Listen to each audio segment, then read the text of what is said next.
And our Tidor Mitov joins us live in the elements overlooking the interstate this morning. Tidor, what are you seeing as people head out in and out of downtown this morning? Yeah, Kaylin, right now we are right next to Roosevelt High School overlooking I-235. The snow is coming down hard, and it's been coming down pretty hard for a while now. The only difference between now and maybe earlier is the wind is also starting to pick up severely. The thing that stayed the same is the roads are slick, and actually since we've been out here we have seen 2 car accidents. Right behind me is the aftermath of the first one. You can see a car here with its hazards on. That car just before 5 a.m. collided with a snow plow and caused this car to stay stranded here on the side of the road.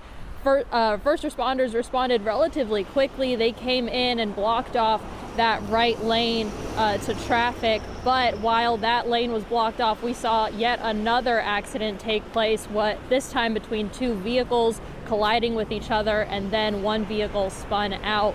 So roads are extremely slick this morning. If you do not have to be on the roads, it might be best to not be on the roads this morning. The snow is continuing to fall and make for very harsh conditions for drivers, Kaylin. So it's really important to stay cautious if you do have to be on the roads, but if you don't have to be on the roads, to just try to avoid it this morning. Yeah, more company joining the roads as we inch towards the 7 o'clock hour, but you gave us great visuals of just how dangerous the snow can be. Tidor Mitov joining us live this morning. Thank you, Tidor. Stay safe.